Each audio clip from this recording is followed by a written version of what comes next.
They said Army cooks never became sommeliers at 3 Michelin star restaurants. They were right 99% of the time. But tonight, in the wine cellar of Ristorante Ferrara on Manhattan's Upper East Side, Elena Romano held $12,000 worth of wine in her calloused hands and understood that some debts take 80 years to collect. The Barolo Riserva, 1943. Dusty label, cracked wax seal. The kind of bottle serious collectors killed for. Elena was 42 years old. Former Master Sergeant, United States Army culinary specialist. 20 years cooking for soldiers in places where mortar fire seasoned the food better than any spice. 3 years removed from that life, trying to build something new in a world that didn't particularly want women her age starting over. The sommelier position at Ferrara had been a miracle, or so she'd thought. Turned out, miracles came with conditions. Like Travis Bennett, the floor manager who'd cornered her in this very cellar 6 months ago, his hand on her wrist, his breath wine-sour and entitled. She'd broken 2 of his fingers. He'd made her life hell ever since. Tonight felt different, though. The air in the cellar was wrong. Too cold, too still. Like the moments before an ambush when even the insects went quiet. Her phone buzzed. 17th missed call from Evergreen Memory Care. She knew what they wanted. They always wanted the same thing, money. $483,000 in medical debt, to be precise. Her mother, Maria, 82 years old, Alzheimer's eating her mind like acid on metal. The facility had been polite about it so far. That politeness had an expiration date. 6 months, the director had said during their last meeting. After that, we'll have to discuss alternative arrangements. Alternative arrangements meant a state facility. Meant her mother dying among strangers who didn't know that Maria Romano had once been fierce and brilliant, who wouldn't understand that the confused old woman who couldn't remember her own daughter's name had survived things that would have broken stronger people. Elena touched the medallion in her pocket. Silver, worn smooth with age. Her mother had worn it every day until the disease took even that memory. The inscription was barely visible. Ai protettori dell'ombra. To the protectors of shadow. What shadows, Mama? Elena had asked once, years ago when her mother's mind was still sharp. Maria had looked at her with eyes that held secrets and said, "The ones that walk when sunlight dies, Piccola, the ones your grandmother saved because it was right, even when it was dangerous." 3 months later came the diagnosis. Now her mother called her by strangers' names and asked for people 50 years dead. Elena forced herself to focus. The Barolo. She'd been sent down to retrieve it for the VIP table. Not by Travis, who'd made it clear she was to stay away from high-value customers. By someone else. Someone who had requested her specifically. The Santoro family. Even thinking the name made her skin prickle. Everyone in Manhattan's restaurant industry knew the Santoros. Old money, serious money. The kind that owned buildings and politicians and had lawyers on retainer just to make problems disappear. But the rumors went stranger than mere wealth. People said the Santoros never aged, that they'd been powerful in New York since before the Civil War, yet the current patriarch looked barely 30, that employees who crossed them didn't just get fired, they vanished. Superstition, Elena told herself. Rich people cultivated mystery. It was brand management. But her hands trembled slightly as she cradled the Barolo and headed for the stairs. She made it 3 steps before Travis appeared, blocking the exit. "Going somewhere, Sergeant?" The way he said her former rank made it sound like an insult. Travis was 35, soft in the middle despite the expensive suits, with the kind of face that looked friendly in photographs and cruel in person. "Mr. Santoro requested this bottle," Elena said, keeping her voice level. 20 years of military discipline came in handy sometimes. "I'm bringing it to table 1. "No, you're not." Travis moved closer, and Elena caught the smell of whiskey under his cologne. He was drunk. Not falling down drunk, but mean drunk, the dangerous kind. You're going to give me that bottle. I'm going to serve it to the VIP, and you're going to go back to polishing glassware like a good little dishwasher. I'm the sommelier on duty tonight. You're whatever I say you are. His hand shot out and grabbed the bottle. I've had enough of you making me look bad, breaking my fingers, refusing my very generous offers of mentorship, walking around like you're better than everyone else just because you cooked beans for jarheads. Elena's grip tightened on the Barolo. Let go, Travis. Or what? You'll file a complaint? To whom? The owner who plays golf with my father every Sunday? His smile was a razor. Give me the bottle. Now. No. His free hand came up, grabbed her shoulder, shoved. Elena had been expecting it. She'd learned to read violence like other people read menus. She pivoted with the momentum, using his own force against him, stepping aside so he stumbled forward into the wine rack. Bottles crashed. Red wine exploded across the stone floor like arterial spray. Travis spun, his face purple with rage. You bitch! That's $10,000 worth of...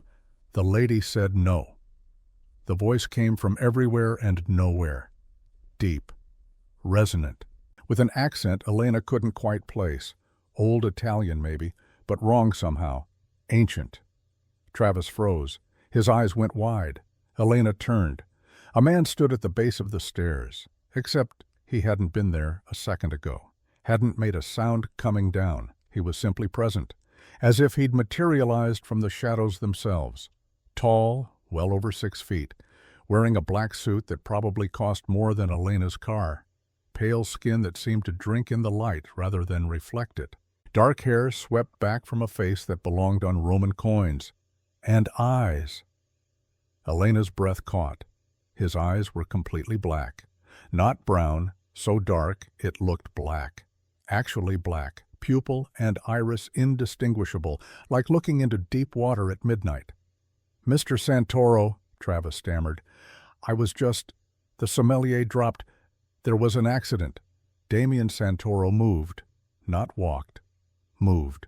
One moment near the stairs, the next directly in front of Travis, close enough that the floor manager flinched backward.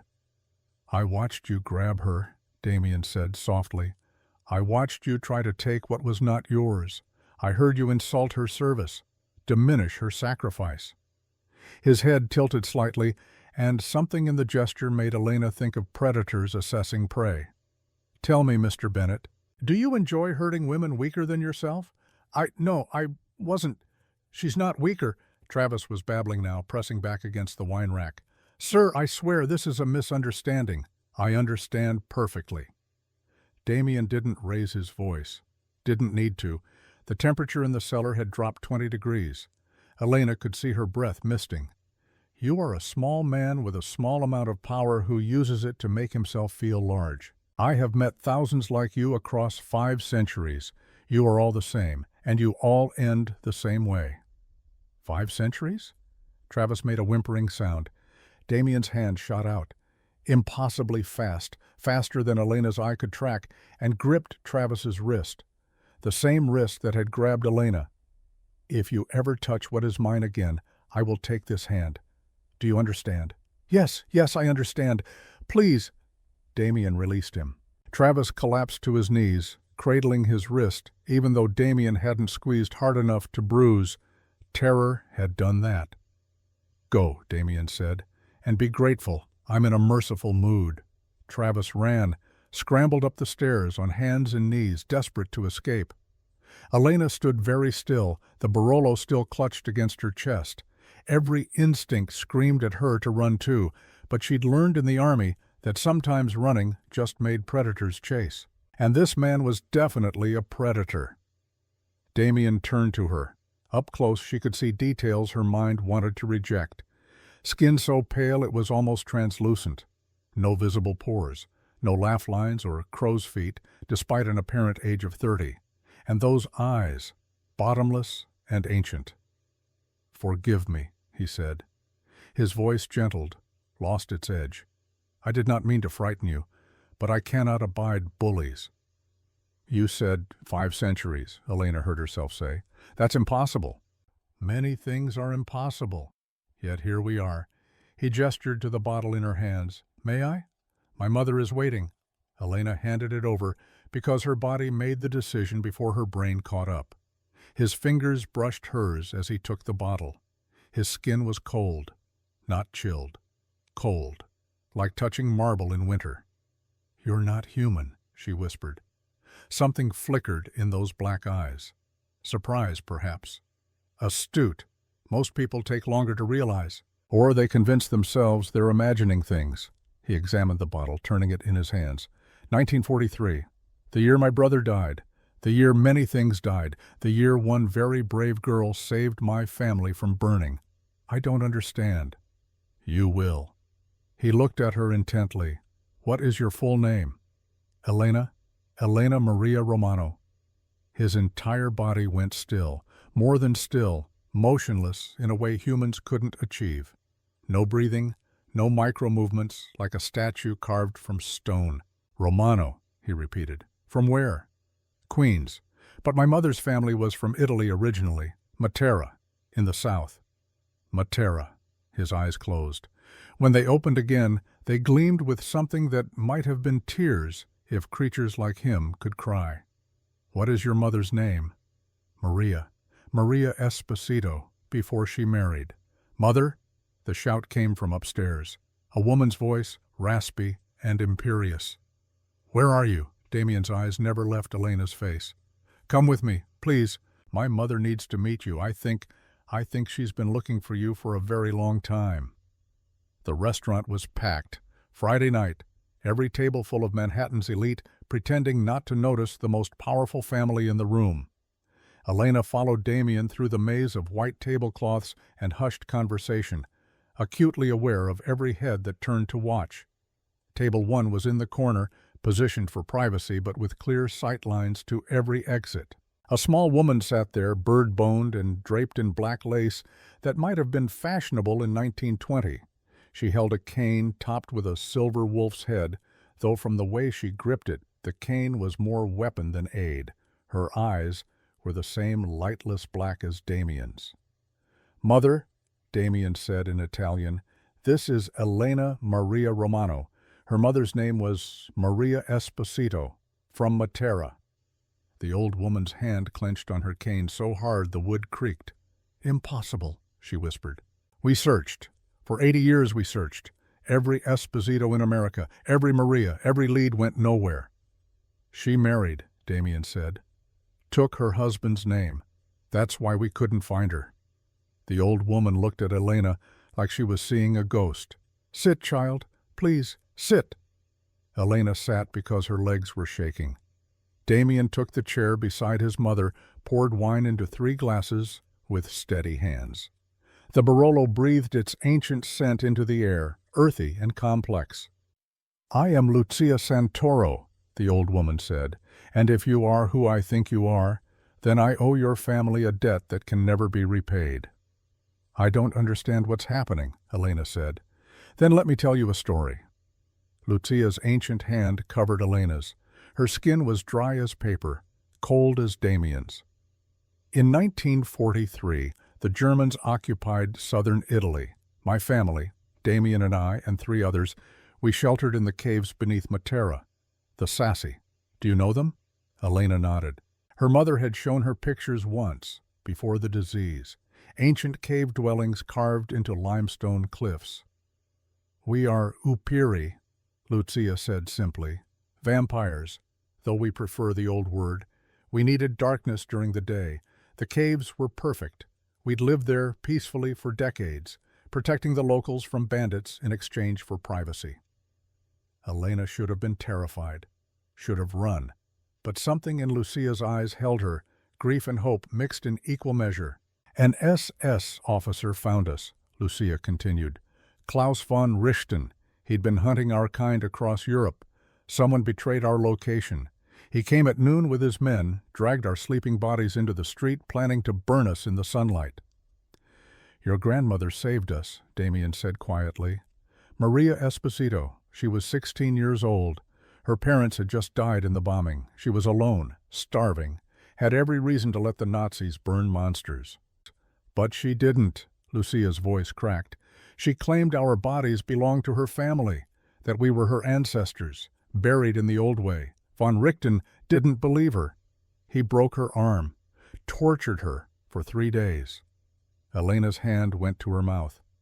She never told them where we truly were, Damien said, because she'd hidden us, dragged 5 bodies, each one weighing as much as corpses, which is to say, very little. But still, with a broken arm, she dragged us into her family's wine cellar, put us in the old fermentation barrels, filled them with wine to mask our scent, sealed us in. When we woke at sunset, Lucia continued, we found her dying from blood loss. Von Richten had shot her and left her for dead. Damien gave her his blood, just 1 drop on her tongue, not enough to turn her, but enough to heal, enough to bind our fates. A blood contract, Damien said. I swore an oath that night, that I would protect Maria Esposito's bloodline for as long as it existed, that any debt, any danger, any need they faced, I would answer. Elena's mind was reeling. My mother, she told me stories when I was young, about hiding things in the dark, about the Upiri. I thought they were fairy tales. They were history, Lucia said, and now you understand why we've been searching, why finding you matters. My mother has Alzheimer's, Elena said, the words spilling out. She's dying. The facility costs more than I can ever pay. I'm drowning in debt and there's nothing I can do, and she doesn't even remember my name anymore. Where is she? Damien's voice cut through her panic. Evergreen Memory Care in Queens. She will be transferred to our private facility tonight, Damien said with absolute certainty. The best care available, no cost, ever. I can't accept. You are not accepting charity. His eyes blazed. I am fulfilling an oath sworn 80 years ago. Your grandmother saved my life. Saved my mother's life. I failed to find her, failed to protect her daughter, failed to prevent her granddaughter from struggling alone. That ends now. Footsteps, heavy and fast. Travis appeared with 2 police officers and the restaurant owner, Mr. Harrison. The owner was a sweaty man in an expensive suit who looked like he was about to have a heart attack. There, Travis pointed at Elena. That's her. She's drinking the stolen wine right now. The officers approached the table. One was young, nervous. The other was older, harder, his hand resting on his belt. Ma'am, I need you to step away from the table, the older officer said. You're being accused of theft. She stole a $12,000 bottle of wine, Travis said, his voice shaking with vindictive glee. I saw her take it from the reserve cellar. I tried to stop her, but she assaulted me. That's a lie, Elena said, standing. Mr. Santoro requested this bottle specifically. I don't know who you are, Mr. Harrison interrupted, looking at Damien nervously. But I'm afraid we need to sort this out. The wine was taken without authorization. Damien stood. The restaurant fell silent. He didn't speak loudly, didn't make threats, simply stood and looked at Mr. Harrison with eyes that had seen the rise and fall of empires. How much, Damien said quietly, is this establishment worth? Excuse me? Your restaurant. The building, the lease, the brand, the wine cellar, all of it. Name a price. Harrison's face went pale. Sir, we're not for sale. Damien pulled out his phone, tapped the screen 3 times. I've just wired $15 million to Harrison Holdings, LLC. Check your account. The restaurant owner's phone buzzed. He pulled it out with shaking hands, stared at the screen. His face went from pale to gray. The money, it's there. Then we have a transaction, Damien said. As of this moment, I own this restaurant, and as the owner, I am making Elena Romano the general manager. He turned to Travis. You are fired. You are also banned from every property owned by Santoro Corporation. That includes this building, the 3 hotels we own in Manhattan, and approximately 40 other businesses. If you set foot on any of them, you will be arrested for trespassing. Travis's face went purple. You can't. I can. Damien's voice dropped to something just above a whisper, but it carried to every corner of the silent restaurant. Officers, this man has just made a false accusation against my employee. He has also assaulted her earlier this evening. I have security footage from the wine cellar. Would you like to see it?" The officers looked at each other. The younger one spoke first. "We'll need to investigate." "Of course." Damien handed him a business card. "My lawyers will send over the footage within the hour, along with medical documentation of Miss Romano's injuries from when Mr. Bennett grabbed her." Elena looked down. There were indeed bruises forming on her shoulder and wrist. She'd been too distracted to notice. The older officer looked at Travis with disgust. "Sir, I think you should come with us." "This is insane," Travis shouted. "He can't just buy a restaurant because—" "I just did," Damien said mildly. He looked at Mr. Harrison. "You have 24 hours to vacate your office. My people will handle the transition." Back to the officers. "Please remove Mr. Bennett. He's disturbing my mother's dinner." They led Travis out. He was screaming about lawyers and lawsuits and injustice. The restaurant's other patrons pretended not to watch while hanging on every word. When the doors closed behind them, scattered applause broke out. Damien ignored it, sat back down, poured more wine. "As I was saying," he continued as if nothing had happened, "your mother will receive the best care available. You will never worry about money again. And you, Elena Romano, are now far too valuable to waste managing a restaurant." "Then what am I supposed to do?" Lucia smiled, showing teeth that were slightly too sharp. "Learn, train, become what your grandmother was, a protector of shadows." Elena looked at the wine in her glass, at the two vampires watching her with ancient eyes, at the restaurant that had just changed ownership faster than she could process. "I don't believe in coincidences," she said slowly.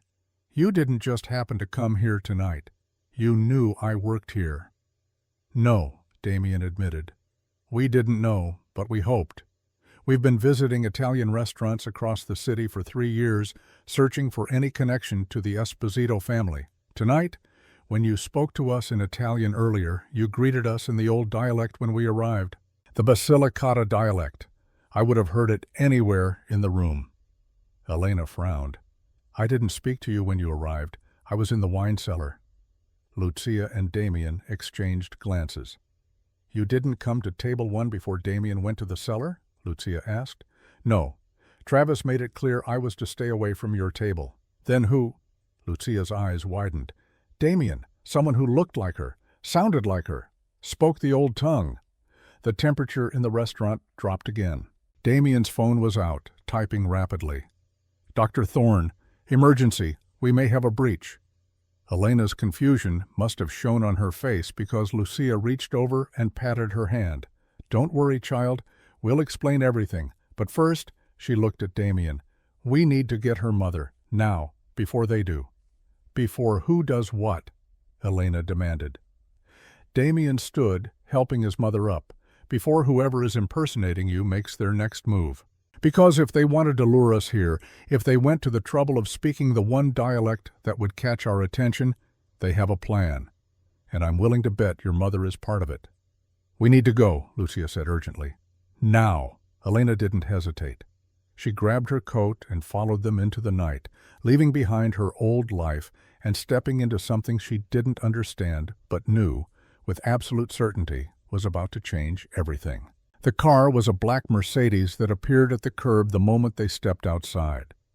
Damien drove with the controlled precision of someone who'd been navigating city streets since they were dirt roads.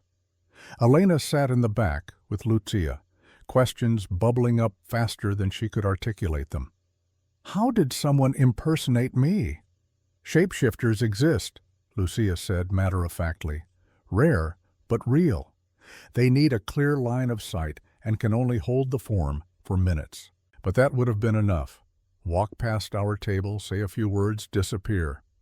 Why would they do that? To get our attention, to bring us here specifically." Damien's eyes met Elena's in the rearview mirror, to confirm that we'd found the Romano bloodline. "For what purpose?" "That," Lucia said grimly, "is what worries me." They made the drive to Queens in 15 minutes, breaking every traffic law. Elena should have been terrified, should have demanded answers, should have been wondering if she'd lost her mind. Instead, she felt calm, centered. like the moment before combat when training took over and fear became irrelevant. The car screeched into Evergreen's parking lot. The building was dark, too dark. The emergency lights that should have been on were off. "Stay behind me," Damien said. He didn't wait for agreement, simply opened his door and moved toward the entrance with fluid grace. Lucia followed, surprisingly quick despite her apparent age. Elena brought up the rear, every nerve screaming that something was wrong. The front doors were unlocked. The lobby was empty. No security guard, no night nurse, just silence and the smell of something chemical. "Silver," Lucia hissed. "Silver nitrate in the air. Can you—" "We can tolerate it. Hurts like hell, but won't kill us. Your mother, though—" She didn't finish the sentence. Didn't have to. They ran. 5th floor. Memory care ward. The hallways were thick with acrid smoke, silver-tinted and burning Elena's eyes. She pulled her shirt over her mouth and pushed forward. Room 512. Her mother's room. The door was open. Maria Romano lay in her bed, eyes closed, chest barely moving. An IV bag hung beside her, but the fluid was the wrong color, too dark, almost black. "Poison," Damien said, crossing to the bed in 2 strides. He ripped the IV out, checking Maria's pulse. "She's alive, barely." A man stepped out from behind the door, tall, thin, nondescript features, wearing a gray suit and a pleasant smile. "Mr. Santoro," he said pleasantly. "Madam Santoro, how wonderful to see you again." "Sebastian," Damien's voice was pure ice. "What have you done?" "My job. Finally." Sebastian Graves, Damien's butler for 240 years, pulled a small device from his pocket. "I've been patient. Waited decades for the right opportunity. And tonight, you gift-wrapped it for me." "You poisoned her," Elena said, her voice shaking with rage. "You've been poisoning her for years. The Alzheimer's—" "Silver nitrate in her supplements," Sebastian confirmed. "Clever, isn't it? Mimics the symptoms perfectly, destroys neural pathways just like the disease, and it breaks the blood contract, because Damien swore to protect the bloodline from harm. But if the harm comes from his own household—" He smiled. "The oath is void." Lucia lunged at him. Sebastian pressed a button on his device. The sprinklers activated. But instead of water, silver nitrate rained down. Lucia screamed, her skin blistering instantly. Damien grabbed his mother, pulling her toward the door, but the silver was everywhere. Elena ran to her mother's bed, ripping the blanket off, wrapping it around Maria's frail body. Her mother's eyes fluttered open. "Piccola?" Maria's voice was weak but clear, clearer than it had been in years. "Elena?" "I'm here, Mama. I've got you." The shadows. "Did they come? Did you find them?" "Yes, Mama, they're here." "Good." Maria's hand found Elena's. "So tired, baby, so tired. Stay with me. Please stay with me." But her mother's eyes were already closing. Elena woke to the smell of old books and antiseptic. Not Evergreen, not her apartment. Somewhere else. She sat up too fast. The room spun. She was on a leather couch in what looked like a doctor's office crossed with a Victorian library. Floor-to-ceiling bookshelves, medical equipment that gleamed with modern efficiency, and sitting in a chair across from her, reading a thick medical journal, was a man she didn't recognize. He looked up as she stirred, sharp features, salt and pepper hair, probably in his 50s, though something about his stillness made her revise that estimate. "Miss Romano." "Good. You've been out for 4 hours." He set the journal aside. "I'm Dr. Marcus Thorne, friend of the Santoro family. You're in my private facility in Brooklyn. My mother, stable. I've purged most of the silver from her system. She's sleeping now, but her cognitive function is already improving. The Alzheimer's symptoms were, as you suspected, entirely artificial, caused by the poisoning." Elena's hands clenched into fists. "Sebastian is being hunted as we speak. Damien is displeased." Dr. Thorne's mouth quirked. "That's putting it mildly. I've known Damien for 200 years. I've never seen him this angry." "You're one of them." Upiri. Yes. Turned in 1823 by a battlefield surgeon who thought my medical knowledge was too valuable to let die. He was right, though I question his methods. He stood, gestured to a door. Your mother is through here. I should warn you. She's lucid. Fully lucid. The silver poisoning suppressed her memories. As it clears, they're returning. All of them. Elena's heart hammered as she followed him into the next room. Maria Romano lay in a hospital bed, eyes open and alert. When she saw Elena, she smiled, not the vague, confused smile of the disease, a real smile, sharp and knowing. "There's my girl," Maria said.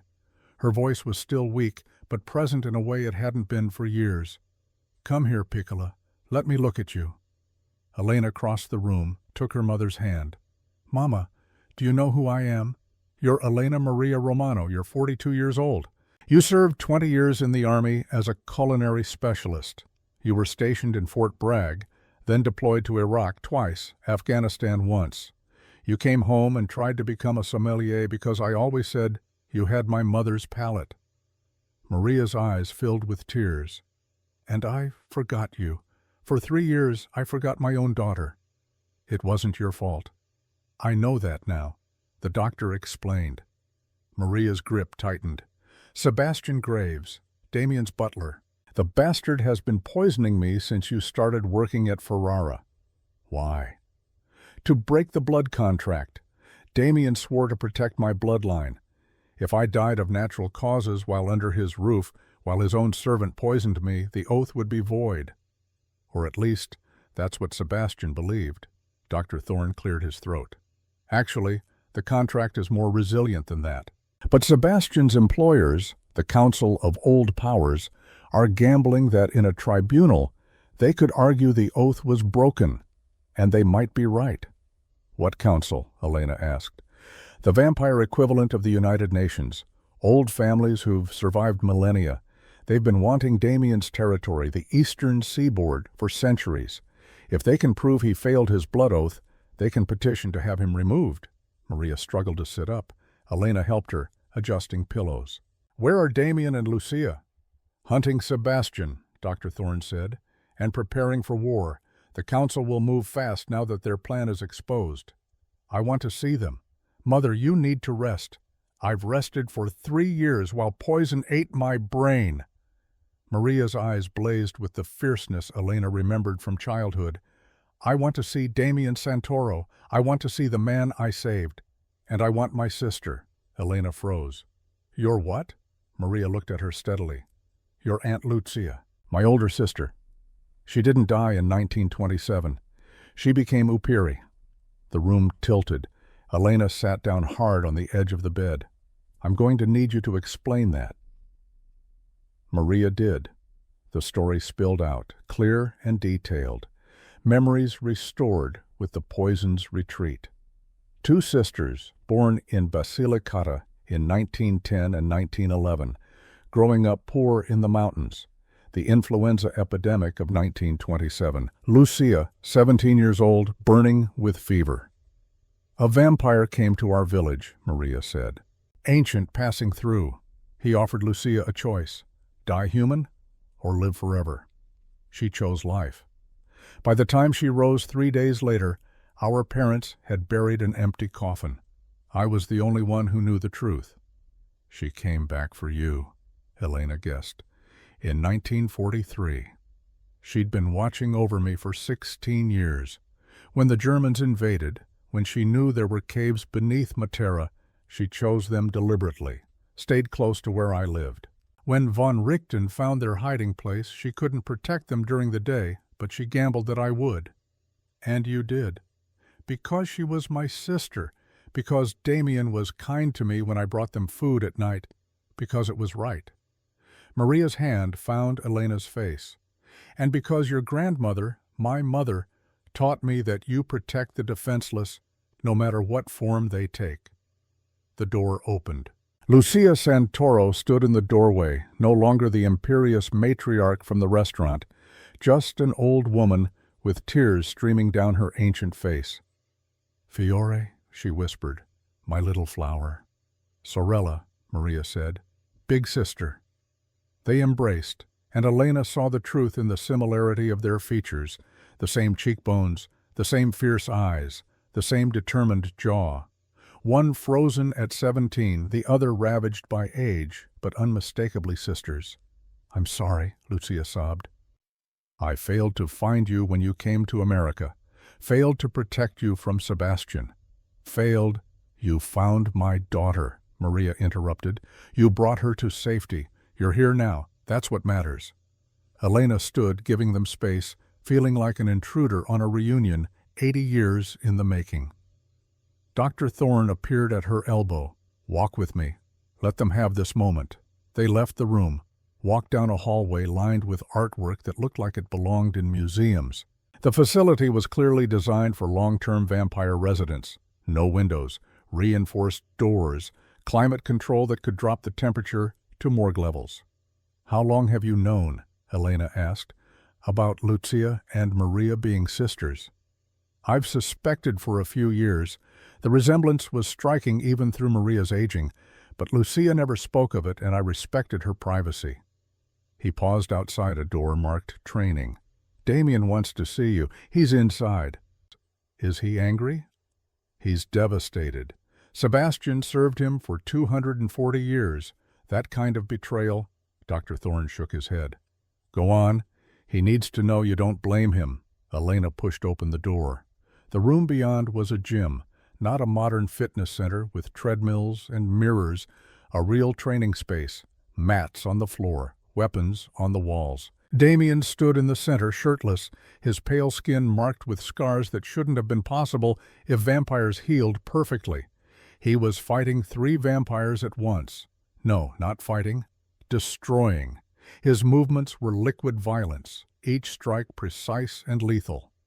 One opponent went down with a crushed windpipe, another with a shattered knee. The third managed to dodge twice before Damien caught his arm and broke it in 3 places. "Enough," he said coldly. The 3 vampires limped out, regenerating already. He turned to Elena. Up close, she could see the control it took to maintain his composure. His hands shook slightly. His jaw was tight. "I failed you," he said without preamble. "Your mother was poisoned under my protection. Sebastian served my household. The responsibility is mine. Sebastian chose to betray you, and I chose to trust him. For 2 centuries, I trusted him, never questioned, never verified. And because of that, your mother suffered. She's alive, she's healing. That's what matters." Damien's laugh was bitter. "For now. But the council knows we found you. They know the bloodline continues. They'll petition for a tribunal, and there's a very real chance they'll win. Then we fight. You don't understand what they are. The Council of Old Powers. 3 vampires, each over 600 years old, each commanding resources that make my wealth look like pocket change. They want my territory, and they're willing to destroy everything I've built to get it." Elena crossed the room, stood directly in front of him. "Then teach me to fight back. You said you wanted me to learn, to train, to become what my grandmother was. So teach me." Something flickered in his black eyes. Hope, maybe, or recognition. "If I train you," he said slowly, "it won't be like the army. I can't make you stronger or faster than human, but I can teach you how we fight, how we think, how to kill us.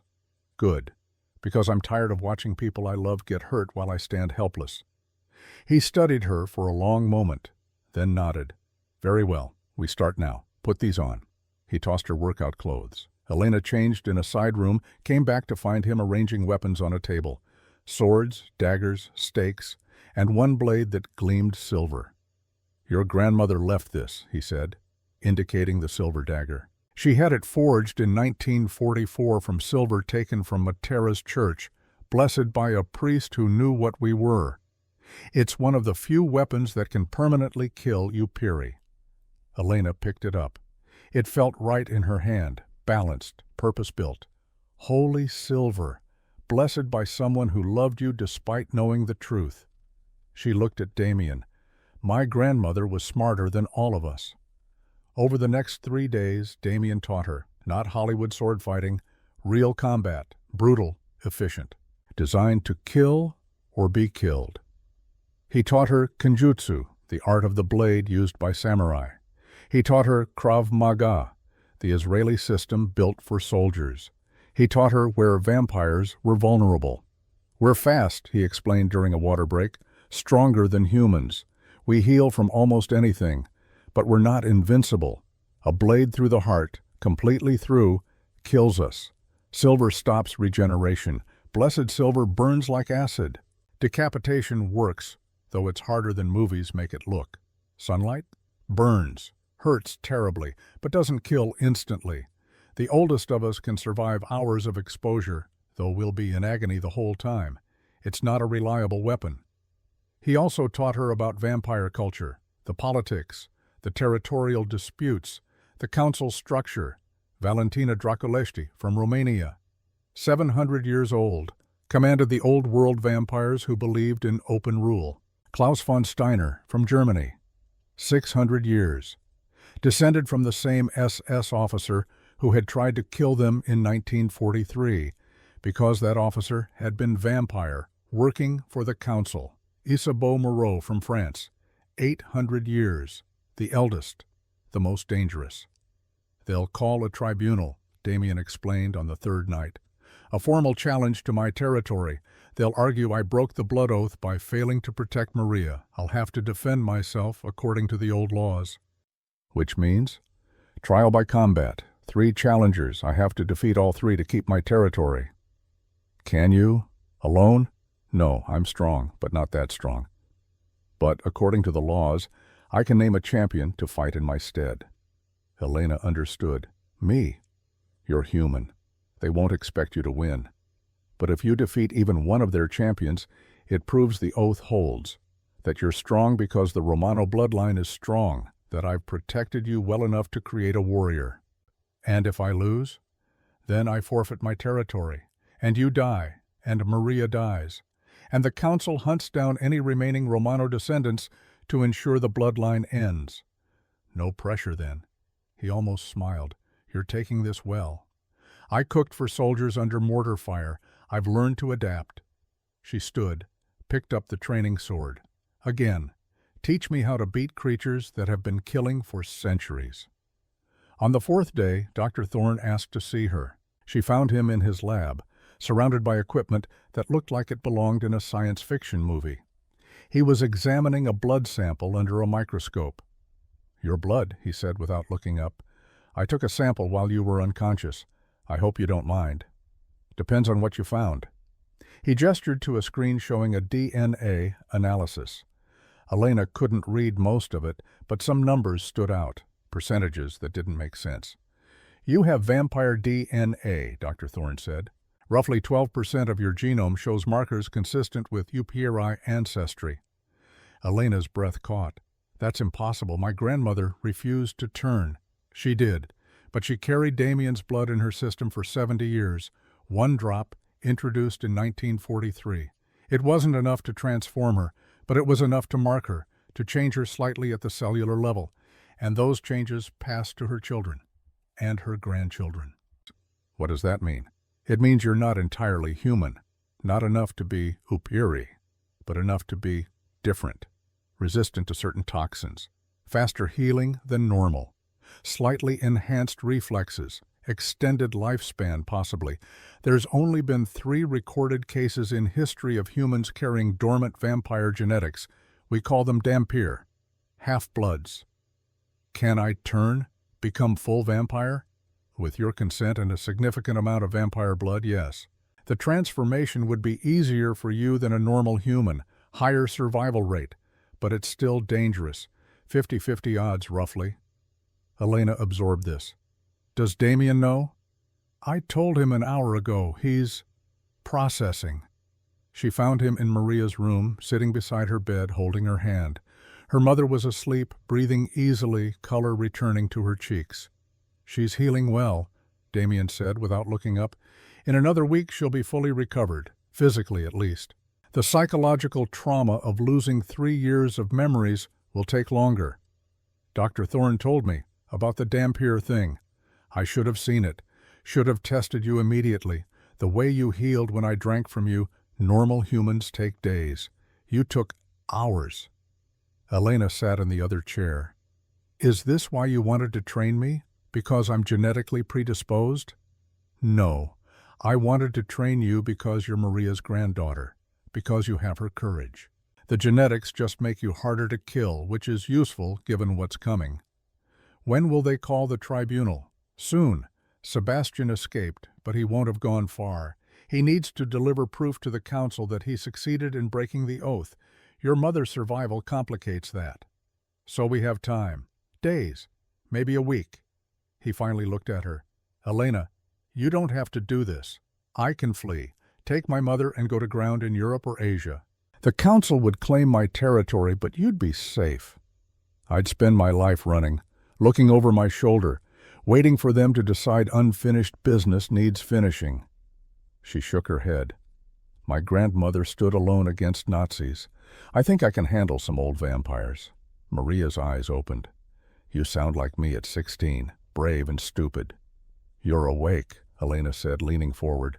Hard to sleep with you two having such a dramatic conversation. Maria struggled to sit up. Damien helped her, adjusting pillows.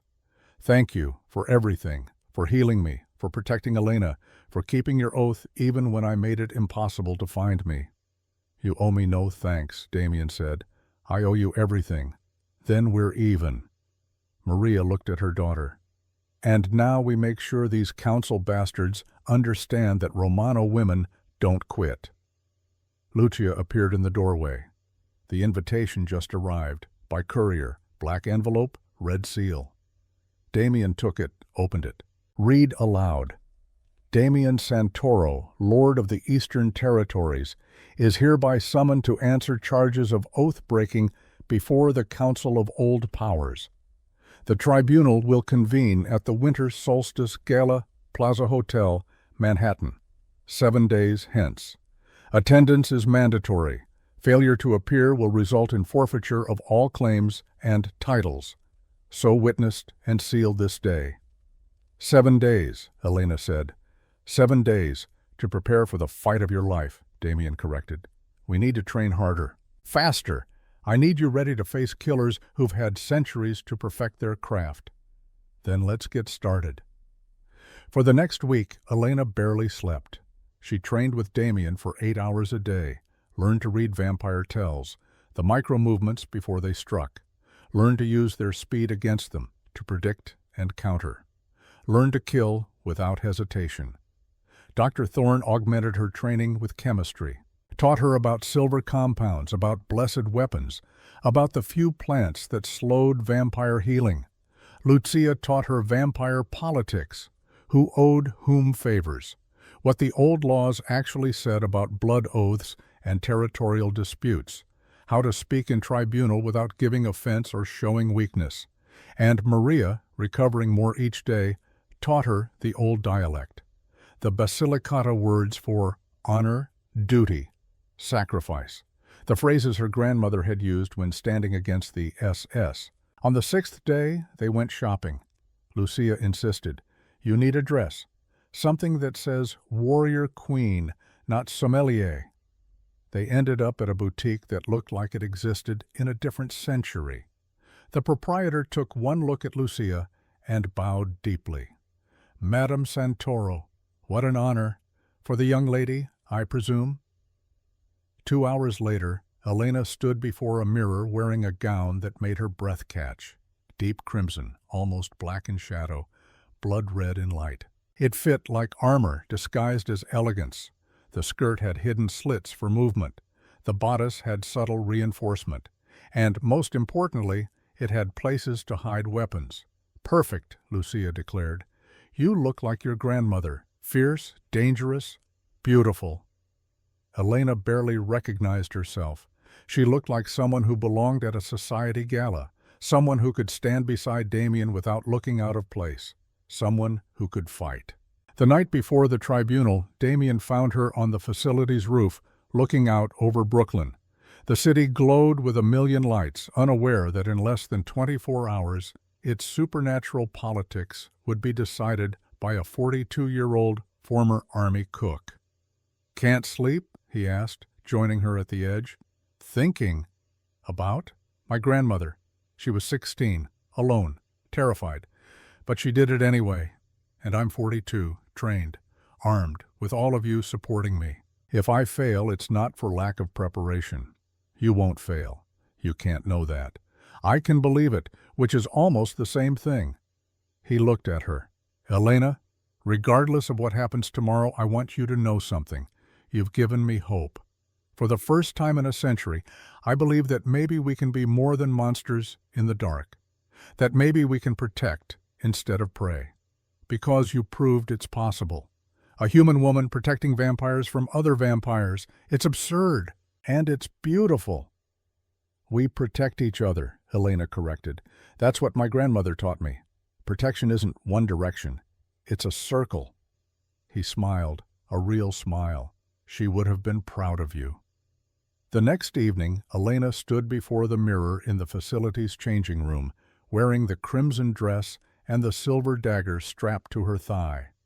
Maria and Lucia helped her with her hair, weaving it into a battle braid that wouldn't obscure vision. Remember, Lucia said, in tribunal, let them provoke first. Stay calm. Answer questions honestly but briefly. Don't volunteer information. And in combat, Maria added, don't fight fair. They won't. Dr. Thorne appeared with a small case. One more thing. Inside was a vial of dark red liquid. Damien's blood, extremely concentrated. If you're mortally wounded, drink this. It will heal you, might even start the transformation given your Dhampir status. But use it only as absolute last resort. Elena took the vial, tucked it into a hidden pocket in her dress. Damien entered, wearing a tuxedo that made him look like he'd stepped from a different era. Beside him, a massive man with pale scars across his face. This is Victor Kane, head of my security. He'll be at the gala with a team. They can't interfere in the combat, but they can make sure the council doesn't cheat. Victor bowed. Miss Romano, an honor. Your grandmother saved my maker's life in 1943. I owe the Romano bloodline a debt. How many vampires did she save? Elena asked. 5 in the immediate incident, Damien said. But word spread. Other Eupyri in Italy, hunted by the SS, heard the story of the girl who hid monsters in wine barrels. At least 20 more sought shelter with her family in the final years of the war. She saved an entire generation of European vampires. Elena felt tears prick her eyes. She never told me, never said a word. She was humble, Maria said, and scared. Scared the wrong people would find out, that they'd come for her family. Instead, Lucia said, squeezing her sister's hand, her family came for us, to finish what she started, to protect us one more time. Then let's not waste her legacy, Elena said. Let's go show the council what Romano women are capable of. The Plaza Hotel ballroom looked like something from a dream. Crystal chandeliers the size of cars. Marble floors polished to mirrors. Walls hung with silk and art worth millions. Tables set with more silverware than Elena knew existed. And vampires, hundreds of them. They didn't look like monsters. They looked like Manhattan's elite, beautiful people in beautiful clothes, sipping champagne and speaking in a dozen languages. But Elena could feel it now, after a week of training. The cold, the stillness, the sense of predators wearing human masks. The crowd parted as Damien entered with Lucia on one arm and Elena on the other. Whispers followed them like ripples. Is that her? The Romano descendant? She's human. She'll die in seconds. I give her 10 minutes. Von Steiner will tear her apart. Elena kept her face neutral, her posture military. 20 years of standing at attention came in handy. At the far end of the ballroom, a dais had been erected. 3 thrones, massive and ancient-looking. And sitting in them, 3 vampires who made everyone else in the room look like children. The Council of Old Powers. On the left, Valentina Draculeshti. Porcelain skin, black hair in elaborate braids. Wearing a gown that looked woven from shadows. Her eyes were red, actual red, not black, ancient and hungry. In the center, Klaus von Steiner, massive, broad-shouldered, blonde hair in a warrior's braid. His presence was like standing near an avalanche, controlled violence waiting to fall. On the right, Isabeau Moreau. Delicate features, auburn hair, a dress that seemed to shift colors in the light. Her smile was a razor wrapped in silk. 800 years of accumulated power sitting in judgment. Klaus stood. The room fell silent instantly. "Damien Santoro," his voice boomed like thunder, "you stand accused of failing your sworn duties, of allowing a protected bloodline to be poisoned under your watch, of negligence, of weakness. How do you answer?" Damien's voice was calm. "I answer that the blood contract stands. Maria Romano lives. Her daughter lives. The line continues. No failure occurred." "Because we allowed it," Isabeau said, her voice like poisoned honey. "Sebastian Graves came to us 6 months ago, told us of your incompetence. We could have finished what he started, but we showed mercy, gave you time to find the Romano woman, to bring her here, to prove the contract holds." "And I have proved it," Damien said. "Elena Romano stands before you, healthy, protected, trained. The oath is fulfilled." "Is it?" Valentina leaned forward. "She stands here because we permitted Sebastian to fail, because we wanted to see if the great Damien Santoro had grown so soft that he couldn't even protect one human woman. I protected her. You didn't even know where she was." Klaus's fist slammed down on his throne's armrest, cracking the wood. "For 80 years you searched, failed to find her, failed to prevent her mother's poisoning, failed in every meaningful way. And now you claim success?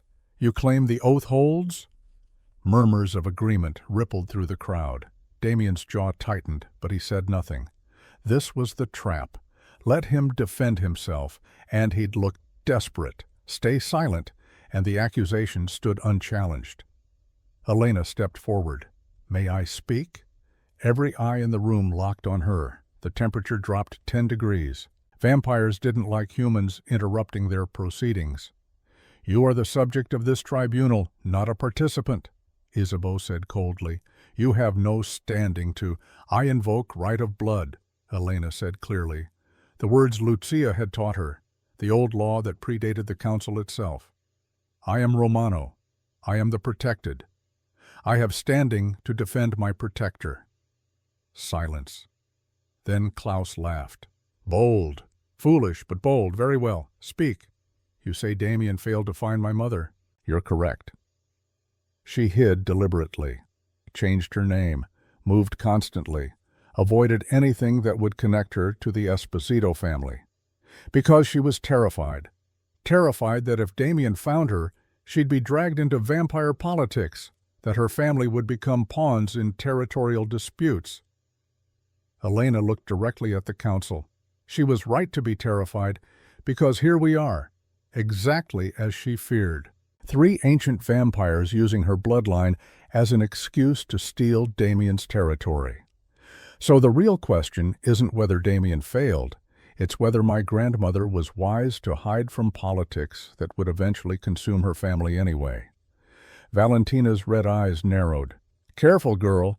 You accuse the council of—" "I accuse you of nothing. I state facts. You want Damien's territory. You used Sebastian to create a case for oath-breaking. And now you sit in judgment, pretending this is about justice rather than power." Klaus rose to his full height. "Then let us dispense with pretense. You're right. We want the Eastern Seaboard. New York. Boston. The entire Atlantic coast. Damien has held it for 500 years. Long enough. The old laws state that if an oath is broken, territory can be challenged." "But the oath isn't broken," Elena said. "Then prove it." Isabeau's smile was cruel. "Trial by combat. Ancient tradition. 3 challenges. Defeat our champions, and the oath stands. Fail, and Damien forfeits everything." Elena felt her heart hammering, but kept her voice steady. "I accept, on one condition." "You're in no position to negotiate," Valentina hissed. "I'm in every position. You need this tribunal to be legitimate, to follow the old laws, which means you need me to consent to combat." Elena looked at each council member in turn. "My condition If I win, you acknowledge the blood contract publicly. You leave Damien's territory alone, forever, and you compensate Maria Romano for the 3 years of suffering Sebastian's poison caused her." Klaus and Isabeau exchanged glances. Then Klaus nodded. "Agreed. If you somehow defeat all 3 champions, we acknowledge the oath and withdraw our challenge. We'll even pay your mother's medical bills. All of them." "In writing," Elena said. "Witnessed and sealed." "Insufferable human," Valentina muttered. But she pulled out parchment and ink, wrote the terms in flowing script, signed it. Klaus and Isabeau added their signatures.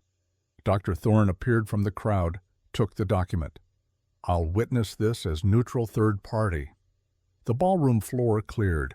500 vampires formed a circle, their eyes gleaming with anticipation.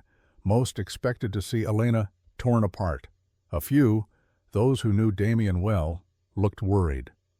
Maria and Lucia stood near the dais, both pale with fear. Damien approached Elena, his face carefully neutral. "You don't have to do this. We can still run. And spend eternity running? No thanks." She checked the silver dagger at her thigh. "Besides, I have advantages they don't expect." "Such as?" "I've died before. At least part of me has. In Iraq. The part that was afraid to fight. She burned away in the desert. What's left is just a soldier doing her job." She met his black eyes. "Trust me." "I do. But if you fall, then you catch me." "Isn't that what this oath is about? Catching each other when we fall?" Klaus's voice boomed. "The first champion, Marcus Thorne, 300 years of service, former Prussian cavalry, 63 confirmed kills. Let him enter the circle." A vampire stepped forward, massive, 6.5 feet, shoulders like a bull, moving with predatory grace. His eyes were flat black. His smile showed fangs. "I will make this quick, little human," Marcus said. "You fought in the mortal wars, yes? So you understand. No mercy, no quarter, just victory or death." "I understand perfectly," Elena said. They circled each other. Elena could hear her own heartbeat, loud in the silent ballroom, could feel 500 vampires watching, waiting for her to make the first mistake. She didn't give them the satisfaction. Marcus lunged first, exactly as Elena predicted. Brawlers always did. They relied on strength and speed, expected opponents to retreat. Elena attacked into his charge. The silver dagger flashed upward, aimed at his throat. Marcus jerked back, surprised, and Elena's real attack came, her knee driving into his kidney with 20 years of army combatives behind it. For a human, it would have been crippling. For Marcus, it was merely painful. But it was unexpected. "You have training," he said, circling more carefully. "Good. This will last longer than I thought." He came again, faster, a blur of motion. Elena barely tracked it, her Dampier reflexes the only reason she saw the punch coming. She twisted, felt his fist graze her ribs instead of breaking them, drove her elbow into his jaw as he passed. Crack. Not his jaw, her elbow. Pain exploded up her arm. Marcus laughed. "I'm stronger than your training partners, girl." Noted. She needed a different approach. Strength wouldn't work. Speed wouldn't work. She needed to be smarter. The ballroom was full of obstacles. Tables, chairs. That massive chandelier overhead. Elena ran, not away from Marcus, toward the tables. She grabbed a champagne bottle, spun, hurled it at his head. He dodged, but it gave her time to grab 2 more bottles. He closed the distance, his hands reaching for her throat. Elena smashed 1 bottle against the table edge, creating a jagged glass weapon, and drove it toward his eye. He blocked, but the glass exploded, shards flying. 1 piece, pure luck, caught his throat. Drew blood. First blood. To a human. Marcus roared, his composure cracking. He came at her with abandon now, all technique forgotten, just rage and strength. Elena waited, timed it. At the last second she dropped flat to the marble, sliding beneath his grasp. He stumbled past, off balance. She drove the silver dagger between his ribs from behind, angled up, searching for the heart. Marcus screamed, not pain, shock. The silver was burning through his immortal flesh, stopping regeneration. Elena twisted the blade and pushed harder. It punched through his heart. Marcus Thorne stood for 3 seconds, his face frozen in disbelief. Then he crumbled to ash. 300 years of existence ended by a 42-year-old sommelier. The ballroom was silent. Elena pulled the dagger from the ash pile, wiped it on her dress, and turned to face the council. Next, Klaus's face was stone, but Valentina was smiling, entertaining, but Marcus was always overconfident. "Let's see how you fare against someone with subtlety." She gestured. A woman entered the circle, small, delicate, dancer graceful, auburn hair in a tight bun, black bodysuit that showed every line of muscle. She drew 2 short blades from thigh sheaths and began to move, liquid, silent, lethal. "Catherine DuPont," Lucia breathed from the sidelines. "Isabeau's assassin, 400 years. She's never failed a contract." Catherine didn't speak, didn't posture. She simply attacked, fast. Faster than Marcus. Faster than Elena's eyes could fully track. The blades came in patterns designed to overwhelm, to confuse, to slice. Elena blocked the first strike. The second cut her forearm, shallow but burning. The third she dodged by pure instinct. Catherine was better than Marcus, more skilled, more controlled. Elena couldn't win this with strength or speed. She needed to change the terrain again. The chandelier. It was still swinging slightly from when she'd thrown the bottle earlier. Elena ran toward it, Catherine pursuing. At the last second, Elena grabbed a tablecloth and threw it over Catherine's head, blinding her for 1 precious second. Then Elena jumped, caught the serving table's edge, used it as a springboard, launched herself at the chandelier chain. Her hands closed around cold metal. The chandelier swung wildly. Catherine tore off the tablecloth, looked up. Elena let go, dropped 15 feet, directly onto Catherine, driving both knees into the assassin's chest. They hit marble together, and Elena felt ribs crack under the impact. She drove the silver dagger down with both hands, into Catherine's heart. The assassin's eyes went wide. She tried to speak, but only ash came out. Elena rolled off as Catherine dissolved, 2 down. She stood, pain shooting through her twisted ankle. Blood ran from the cut on her arm. She was breathing hard, dress torn, hair falling from its braid, but she was alive. "Next," she said again. The council was no longer smiling. Isabeau stood, her ancient face pale with fury. "2 of my best, killed by a mortal. This is an insult to our entire race." "Then fight me yourself," Elena said. "Or are you afraid?" The ballroom gasped. Challenging a council member directly was unthinkable. Isabeau's eyes flashed red. "You insolent—" "She dares," a voice said. Maria Romano stood at the edge of the circle, supported by Dr. Thorne. She looked fragile, her body wasted from 3 years of poison, but her voice rang clear. "My granddaughter dares because I taught her. Because 80 years ago I dared. I faced Nazis. I faced torture. I faced death. And I did it because someone had to stand between evil and the innocent." She took a step forward, shaking off Dr. Thorne's support. "You want to know why Damien failed to protect me? He didn't fail. I hid from him. For 80 years I hid, because I knew this would happen, that my family would become pawns in your political games, that my daughter, my granddaughter, would be dragged into your endless power struggles." Another step, closer to the council. "But you found us anyway, poisoned me, tried to kill my bloodline. And you know what that makes you? Cowards. Ancient, powerful, immortal cowards who prey on the weak because you've forgotten what it means to stand for something." Klaus stood, his massive frame radiating violence. "You forget your place, human. You are nothing. Cattle who got lucky once." "I am Maria Esposito Romano," she said, her voice steady, "and I am the woman who saved your kind when no one else would. I am the woman who faced the cess and didn't break. I am the woman whose blood runs in that girl's veins." She moved to stand beside Elena. "And if you want to kill my granddaughter, you'll have to go through me first." Lucia crossed the circle in 3 strides, standing with her sister. And me. Damien joined them. And me. Victor Kane and his security team formed a wall behind them. And us.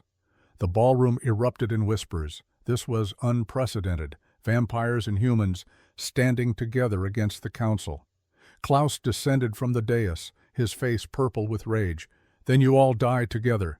How touching, but futile. Wait. The voice came from the entrance. Sebastian Graves stood in the doorway, flanked by 2 figures in council livery. He looked terrible.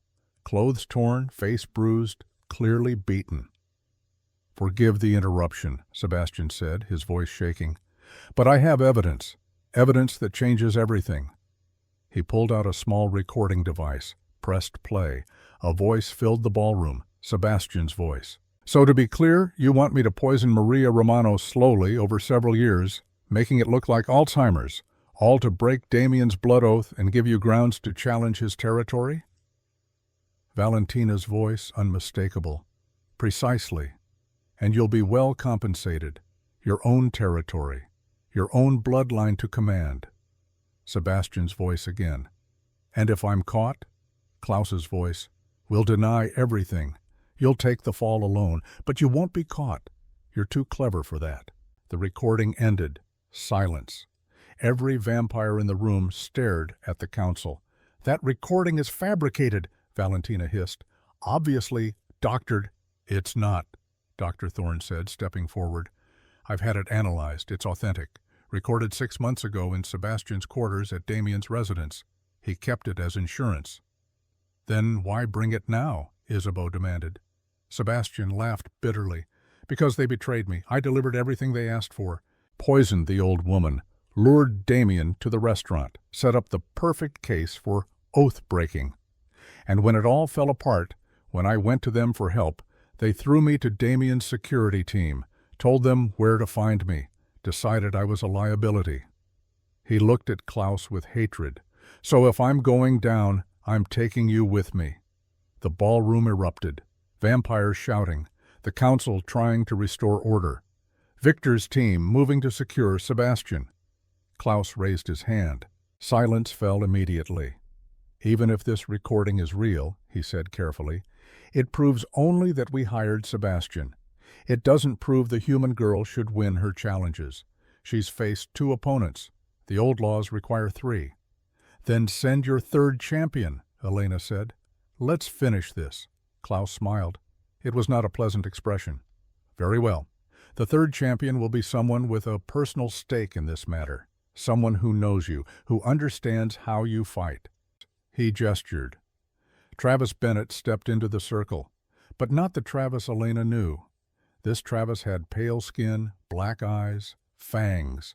He'd been turned. Recently, judging by the awkward way he moved, still learning his new body. The council offered me a deal, Travis said, his voice different, colder, harder. Turn me. Give me immortality. In exchange, I kill the bitch who broke my fingers and ruined my life. Travis, Elena said, they're using you. Once I'm dead, you're worthless to them. I'm worthless anyway, he screamed. Fired, banned, blacklisted. You destroyed me, but now I'm strong, fast, immortal, and I'm going to tear you apart. He lunged. New vampires were dangerous not despite their inexperience, but because of it. They had vampire strength without vampire control. Travis came at her like a freight train, all rage and no technique. Elena was ready. She'd been fighting for 10 minutes. Her ankle was twisted, her arm was bleeding, she was exhausted. But Travis was newly turned, didn't know his own strength, didn't understand his new limitations. When he grabbed for her throat, Elena ducked under his arms, drove the silver dagger into his kidney. He screamed. The silver burned like acid, stopping his regeneration. Elena pulled the blade out, circled around him as he clutched his side. "I'm sorry, Travis," she said quietly. "I'm sorry you made choices that led here. I'm sorry they turned you into this. But I won't die because you couldn't handle rejection." She moved in fast, professional, no hesitation. Silver dagger through the heart. Travis Thorne dissolved to ash. Elena stood in the center of the circle, surrounded by 3 piles of dust, her dress torn and bloody, holding a silver dagger that gleamed red in the chandelier light. 3 victories. The ballroom erupted in applause. Not all of it. Many vampires looked furious, but enough to matter. Klaus stared at her with something that might have been respect. You won. A human defeated 3 vampire warriors. Unprecedented. The contract stands, Isabeau said, her voice tight with anger. By the old laws, we acknowledge it. Valentina pulled out the parchment they'd signed. And we will honor our word. The eastern seaboard remains Damien's territory. We withdraw our challenge, and Maria Romano will receive compensation for her suffering. She looked at Elena with red eyes that burned with hatred. But know this, girl, you've made enemies today, powerful enemies, and we are patient. We can wait decades, centuries, until you're old and weak and have forgotten this moment, and then we'll return. I'll be ready, Elena said. The council swept from the ballroom, their entourage following. The moment they were gone, Elena's legs gave out. Damien caught her before she hit the ground, cradling her against his chest. You did it, he whispered. You actually did it. Tell me something I don't know, she managed. Then, is my mother okay? I'm fine, Piccola. Maria was there, tears streaming down her face, holding Elena's hand. Lucia stood beside her sister, looking at Elena with fierce pride. You were magnificent, Lucia said. Just like your grandmother. Better than me, Maria corrected. I just hid 5 people in wine barrels. You fought 3 vampire warriors and won, Doctor. Thorne appeared, medical bag in hand. Let me see that arm, and that ankle. And good Lord, child, do you have any injuries you didn't get? Elena laughed, which hurt. Pretty sure my pride's intact. That's what I'm worried about, he muttered, but his hands were gentle as he worked. Victor Kane approached, bowing deeply. Miss Romano, on behalf of everyone who owes their existence to Maria's courage, thank you. You've honored her legacy tonight. I just did what she would have done. Exactly. The ballroom was clearing now, vampires drifting away, some casting backward glances at the human who had defeated their kind. Sebastian was led away in silver restraints by Victor's team. He'd face vampire justice now, probably death, but a slower, more painful version than Elena had given his victims. Damien carried Elena to a private room the plaza had set aside. Maria and Lucia followed. Dr. Thorne set up his medical equipment and began proper treatment of her injuries. The ankle's sprained, not broken. The cut needs stitches. You've got bruised ribs and assorted contusions. You'll be in pain for a week, but you'll heal. He looked at her seriously. And your Dampier genetics definitely helped. A normal human would have broken bones. You just bruised them. Small mercies, Elena said. Damien stood by the window, looking out at the New York skyline. The council won't forget this. Valentina was right. They'll be back. Let them come, Maria said fiercely. We'll be ready. We? You think I'm going back to a normal life after this? Maria laughed. I'm 82 years old. I've spent 3 years in a fog. I'm not wasting whatever time I have left. If my daughter is going to be protecting vampires, I'm helping. Mother. Don't mother me. I started this 80 years ago. I'm finishing it. Lucia took her sister's hand. We both are. No more hiding, no more separation. We face whatever comes together.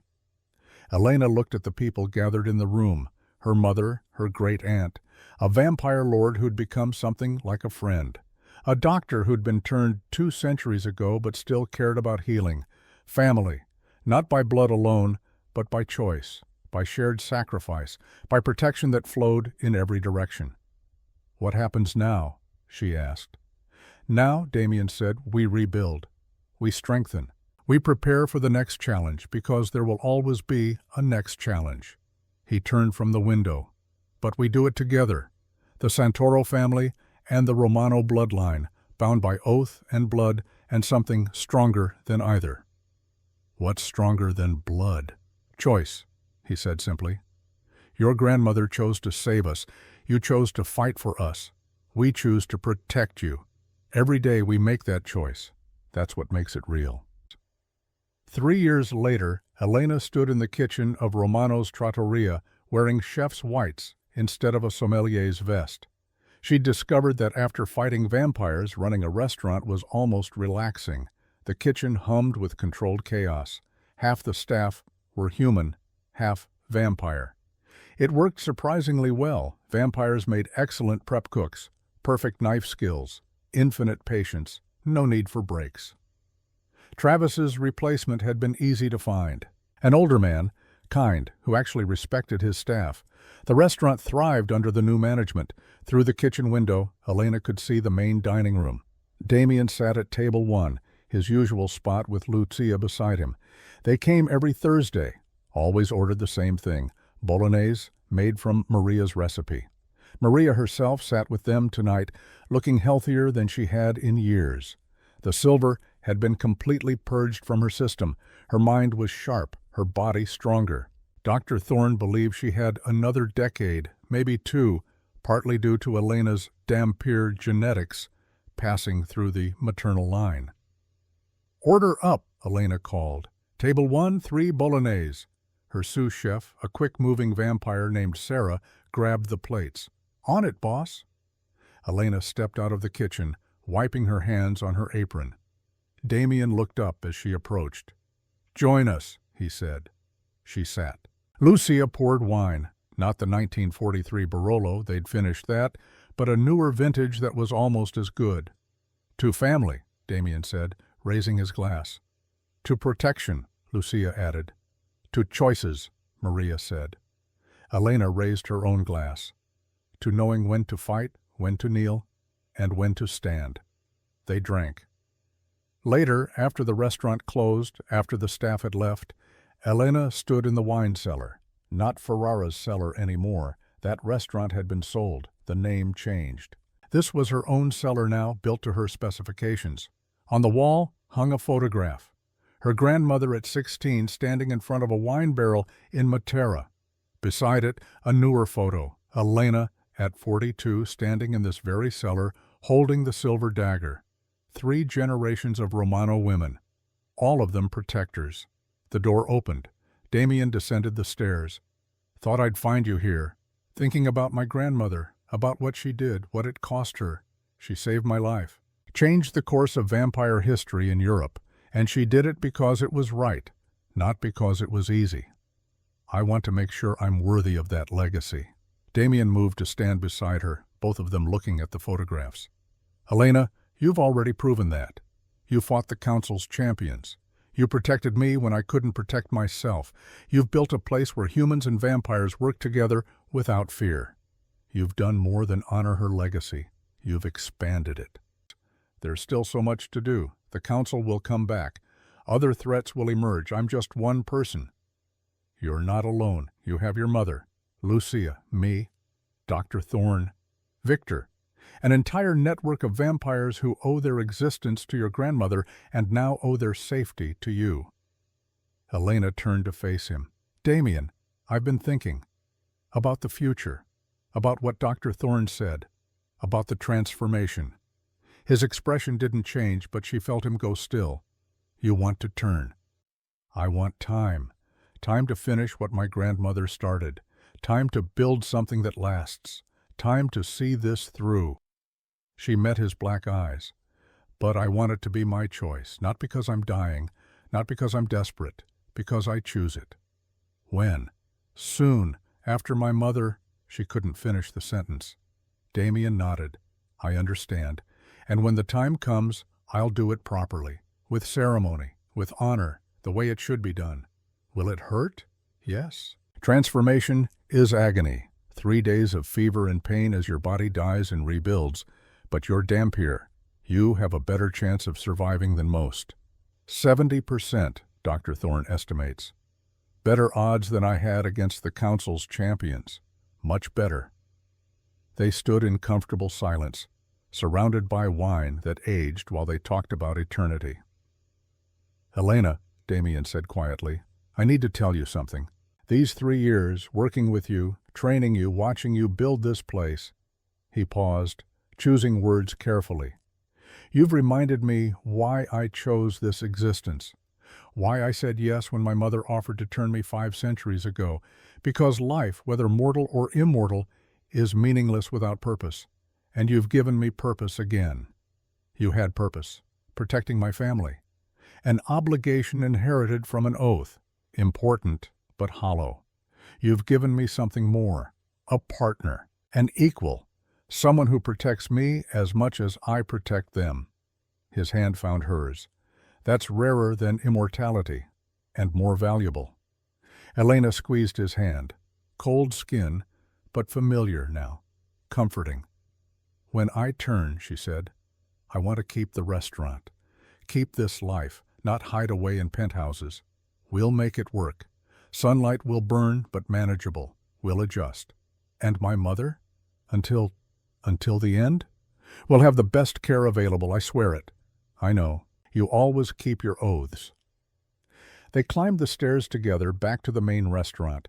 Maria and Lucia were still there, sitting at table 1, talking quietly.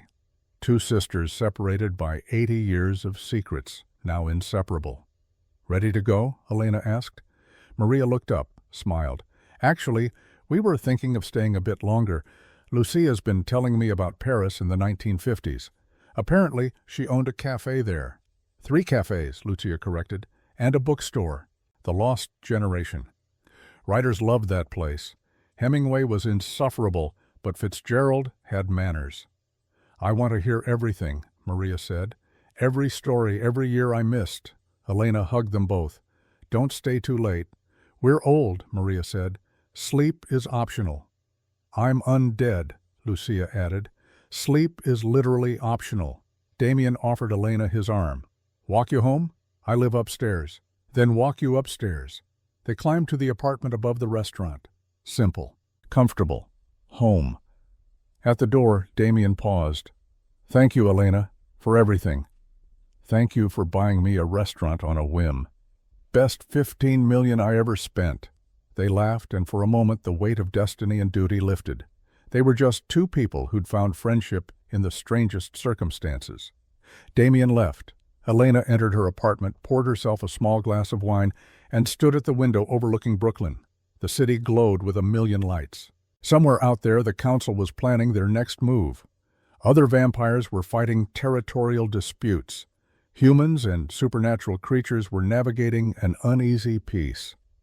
And here she was, Elena Maria Romano, 45 years old, former army cook, current restaurateur, future vampire, protector of shadows. Her phone rang. Unknown number. She answered cautiously. Miss Romano? An unfamiliar voice, male, cultured. My name is Nathaniel Ashford. I represent a coalition of young vampires who are very interested in your work, your collaborative approach between humans and our kind. We'd like to meet, discuss possibilities. Elena smiled. I'm listening. Because this was the future her grandmother had died not knowing she created. A world where vampires and humans could work together, where protection flowed in circles, not lines, where choice mattered more than fate. Let's set up a meeting, Elena said. But fair warning, I don't do business with people who poison old ladies or attack their families. Nathaniel laughed. Noted. We heard about the tribunal. Very impressive. We're looking for exactly that kind of strength. They arranged a time. Elena hung up and returned to the window. The medallion hung around her neck now, I Protettori dell'Ombra, to the protectors of shadow. Her grandmother had worn it for 70 years, never explaining its meaning. Now Elena understood.